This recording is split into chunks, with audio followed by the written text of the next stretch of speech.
I have a lot of hope that CJ can break the chains of being an Ohio State quarterback, especially as a Texans quarterback. Is it genuinely possible for a billion-dollar football franchise to completely unravel before the first official snap of the season? We are currently witnessing two entirely different organizations spiraling into completely unpredictable chaos, and the mainstream sports media is barely scratching the surface of the actual drama unfolding behind closed doors. On one side, you have a young, supposed savior battling bizarre off-field rumors, a terrifying lack of focus, and a roster completely devastated by one of the most gruesome medical updates in recent sports history. On the other side, a legendary veteran is desperately trying to hold off Father Time while a pack of hungry, unproven rookies breathe down his neck in a training camp environment that feels more like a high-stakes psychological thriller. What some shorts that go down to your shins. Maybe that's the right combination for CJ Stroud to have a bigger, better year, and I'm hoping for it, because when you get news like this, I mean, I don't know how you can't be excited, man. Tank Deleonte. I mean, man, Tank Dell and CJ, the connection, the rookie season was amazing. Happens when the cameras stop rolling and the sheer, brutal reality of professional football sets in. The truth is far darker than a simple practice highlight reel. To fully grasp the impending disaster looming over the Houston Texans, you have to look directly at the man who is supposed to be steering the ship. CJ Stroud was drafted to be the ultimate savior, the generational talent destined to finally break the suffocating, decades-long curse associated with Ohio State quarterbacks transitioning to the professional league. Historically, that specific college program has produced highly touted prospects who completely shatter under the blinding lights of the NFL. But instead of exuding the lethal, untouchable aura of a franchise cornerstone ready to rewrite history, recent training camp appearances have left fans completely speechless for all the wrong reasons. Stroud recently arrived at the facility sporting an outfit that was immediately ripped apart by analysts and fans alike, looking more like a suburban dad forced to aggressively mow the lawn on a Sunday morning than a multi-million-dollar athlete preparing for war. While it might sound incredibly petty to critique a player's wardrobe, in the hyper-competitive ecosystem of professional football, body language and presentation are absolutely everything. Whispers immediately began circulating that the young star is looking completely or less, carrying the posture of a junior varsity offensive lineman rather than a lethal offensive weapon. When your general manager, Nick Caserio, is publicly issuing cryptic statements about contract extension talks merely being productive, every single detail is placed under a microscope. And unfortunately, the terrifying lack of visual focus isn't even the most concerning storyline surrounding the Houston quarterback. But the strange wardrobe choices were just the tip of the iceberg. The real panic began quietly circulating through the league after a highly publicized another solution. What are we doing with the Pittsburgh Steelers? You got about 3 or 4 quarterback options, right? You got Willie Howard in there. You got Drew Aller, who's been making some plays. So shout out to Nisa. I thought it was good to kind of tag team these two videos. You know, I don't want to go too long on them. Over here, incredibly bizarre off-field sighting that completely shattered the pristine image the Texans have tried to build around their young star. CJ Stroud has meticulously crafted a public persona as a deeply focused, God-fearing leader who strictly keeps his head down and his mind exclusively on the playbook. However, that entire narrative was violently thrown out the window when shocking footage surfaced of the quarterback leaving a high-profile charity baseball game alongside controversial pop culture icon Amber Rose. This completely unexpected pairing sent immediate shockwaves through the organization. While athletes are certainly entitled to a personal life, introducing that specific level of Hollywood chaos into the orbit of a young, impressionable as Mr. Asante Samuel Jr. is able to make a big breakup on Mason Rudolph. Someone said in here, is Hendon Hooker still playing? We were talking about the Tennessee Titans. I'm surprised Mason Rudolph is still playing. What's going on, Deontay? Quarterback is a massive red flag for front office executives. The sudden exposure to the relentless, blinding spotlight of celebrity culture has historically derailed countless promising athletic careers, plunging highly focused players into endless media circuses. Insiders immediately began speculating if this dramatic shift in his social circle is the exact reason his fundamental equilibrium seems entirely thrown off during camp. The sudden transition from a strict another dot. Like, he was lighting it up. Now, if I could wrap things up, for the Texans and then one for the Steelers, right? For the Texans, we're just hoping the best. Disciplined college athlete to a wealthy, highly visible celebrity is a brutal tightrope walk, and this unexpected Hollywood connection has left the Houston brass quietly terrified about where their quarterback's mental bandwidth is currently being spent. And what makes this potential distraction even more terrifying is the absolute arsenal of weapons actively waiting for him on the field. Despite the mounting anxiety surrounding the quarterback position, the Houston... When CJ Stroud was pictured leaving a charity baseball game with Amber Rose, right? And I'm only bringing this up because he's talking about how he handled his first offseason and second offseason, XYZ. But when we saw him walking out with Amber Rose, I think a lot of people just... Front office has completely transformed their offensive unit into a terrifying, towering nightmare for opposing defensive backs. If the man under center can simply manage to silence the outside noise and completely lock in, he is inheriting a wide receiver room that borders on unfair. The offensive strategy is painfully clear: overwhelm the secondary with sheer, terrifying physical size. Nico Collins has officially evolved into an absolute freak of nature, a massive 6'4" offensive weapon who brutally dominates defensive backs in the most high-leverage, clutch situations imaginable. But the front office didn't stop there.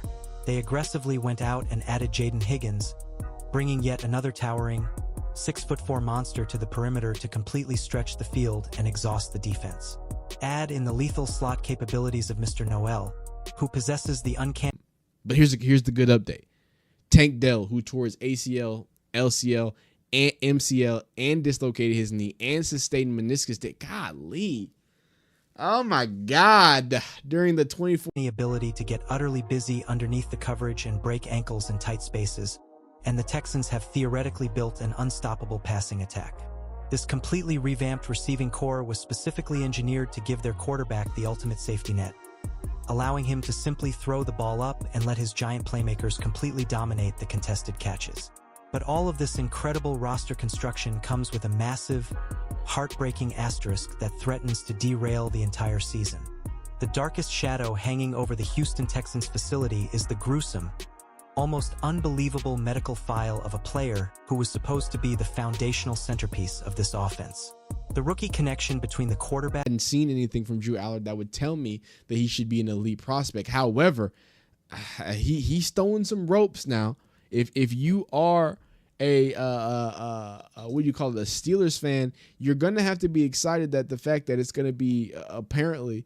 And Tank Dell was nothing short of cinematic, a lethal pairing that promised to terrorize the league for the next decade. But then absolute tragedy struck. The sheer severity of Tank Dell's leg injury cannot be overstated. It was a catastrophic structural failure that essentially turned his lower body into Swiss cheese. We are talking about a completely shredded ACL, a torn LCL, a ruptured MCL, a devastated meniscus, and a violently dislocated knee. The human body is simply not designed to withstand that level of absolute trauma. This horrifying medical event required multiple invasive surgeries and forced him to completely isolate himself from the team to endure a grueling, deeply painful rehabilitation process that robbed him of the 2025 campaign. Now, the team has miraculously announced that Dell is finally cleared to participate in training camp, deliberately keeping him off the physically unable to perform list so he can slowly run basic drills. But let's be entirely realistic. Returning to the field after your knee violently explodes is one thing. Returning to the elite, cutting-edge speed required to separate from professional defensive backs is an entirely different universe. The franchise is holding their collective breath, desperately praying he can regain even a fraction of his former explosiveness. But while Houston battles injuries and off-field rumors, a completely different type of madness is unfolding in another state. If you completely shift your focus over to the Pittsburgh Steelers, you will immediately find a quarterback room that looks like a bizarre, chaotic social experiment orchestrated by a mad scientist. Unlike the Texans, who are desperately clinging to one young savior, the Steelers have assembled a frantic mix of legendary aging talent, unproven collegiate wildcards, and ghosts from the franchise's past. The sheer volume of highly polarizing arms throwing passes in this camp is generating an unprecedented media circus. You have Will Howard, fresh off a national championship pedigree, stepping onto the professional grass and immediately attempting to prove that his collegiate success wasn't just a byproduct of a flawless system. Right next to him is the highly controversial Drew Aller, a quarterback who possesses every single unteachable physical measurable you could ever dream of, combined with a massive rocket launcher arm. Aller is a deeply fascinating psychological case study. He grew up a die-hard fan of the rival Browns, failed to put the pieces together during a wildly frustrating stint at Penn State, suffered a devastating season-ending injury, and is now desperately fighting for his professional life in enemy territory. The footage leaking out of this camp shows Aller throwing absolute ropes to the back of the end zone, hinting that he might finally be unlocking his terrifying potential. But these young, hungry prospects are all simply waiting in the shadows of a ticking time bomb. The undeniable elephant in the room for the Pittsburgh franchise is the massive gamble they have taken on a legendary quarterback who might literally be running on fumes. The front office has entrusted the immediate future of this storied organization to Aaron Rodgers, setting the stage for what fans are hilariously dubbing the Unk. First major leg injury, the connection's been great. It's hard for me to accept and think that he's going to be back to 100% and back to what we saw in that first year. The connection was great. It was amazing. Coming out of University of Houston, all of it was awesome. But my goodness, he has shredded his leg. Like his leg is Swiss cheese at this point. There is a deep, underlying terror rippling through the fan base regarding Rodgers' sheer physical durability. Yes, the football IQ is completely unparalleled, and the arm talent remains historically brilliant. But the brutal reality of professional football is entirely unforgiving to the aging human body. Insiders are quietly terrified that Rodgers simply will not be able to physically survive the grueling violence of a complete, bruising regular season. Every single time he drops back to pass, the entire coaching staff holds their breath, acutely aware that one bad hit, one awkward plant of the foot, or one violent blindside sack could instantly end the experiment. The physical deterioration was glaringly obvious last season, presenting a chilling mix of brilliant flashes completely overshadowed by the undeniable rust of Father Time. The narrative is no longer about if Rodgers can lead them to a championship. It is a morbid waiting game to see if his fragile frame forces him to hand the keys of the franchise over to the young, hungry rookies aggressively watching his every move. And the bizarre quarterback dynamic gets even stranger from there. For all y'all who've played football, this is like the film camera angle. Like this is like the optimal angle. You get to see most of the field. You see the whole situation. So there's Will Howard dropping a nice ball off there. And then, you know, a name that is really polarizing when you talk about quarterbacks is Mr. Drew Aller, right? He's seeming to always, woof, look at that little ball. Oof, nice in the back of the end zone. It's a guy who has all the tangibles, right? Who has all the measurables. As if managing an aging legend and a pair of highly volatile rookies wasn't enough of a massive headache, the Pittsburgh coaching staff is inexplicably still giving valuable training camp reps to a ghost from the franchise's past. The fact that Mason Rudolph is genuinely still occupying a roster spot and actively taking snaps is sending shockwaves of absolute confusion across the league.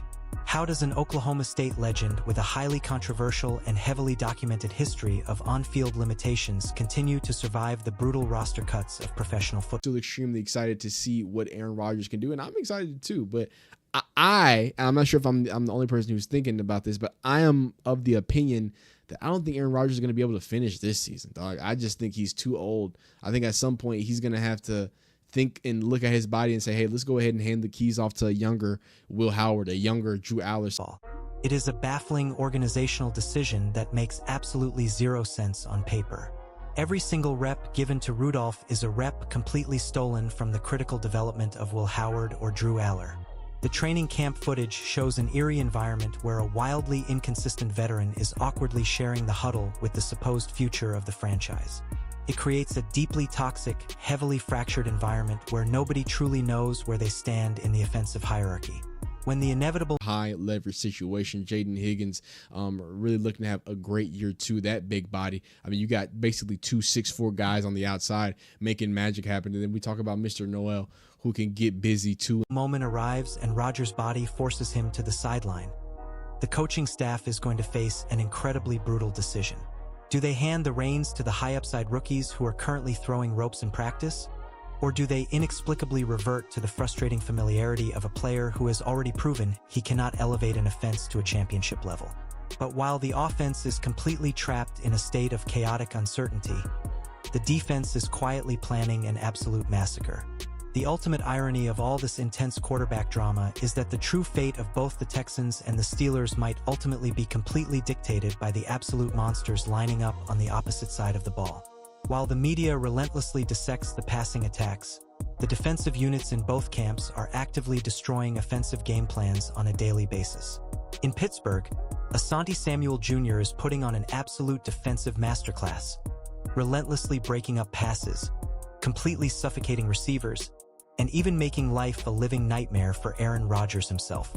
The footage of Samuel aggressively playing through the ball and challenging a future Hall of Famer proves that the Steelers' secondary is completely locked in and ready for violence. Meanwhile, down in Houston, Will Anderson is quietly assembling a training camp resume that should legitimately terrify every single offensive coordinator in the league. Following an incredible rookie campaign, the defensive line is operating with a level of sheer brutality that is completely wrecking the offensive line's confidence. Anderson is quite literally going to haunt opposing quarterbacks in their sleep, bringing a level of terrifying speed and lethal power off the edge that simply cannot be blocked. Both franchises are desperately searching for offensive stability, but they are both sitting on defensive units that are fully capable of dragging a struggling quarterback kicking and screaming into the postseason. The harsh, unforgiving reality of professional football is that absolutely nothing goes exactly according to the script. The Houston Texans are gambling their entire future on a young quarterback trying to navigate the blinding lights of sudden fame, all while desperately praying their medically shattered wide receiver can somehow find his old magic on the grass. Meanwhile, the Pittsburgh Steelers are conducting a highly dangerous, high-wire act, praying an aging legend's body doesn't completely snap before they're unproven. Volatile rookies are truly ready to take the mantle. The storylines emerging from these training camps are deeply controversial, heavily volatile, and entirely unpredictable.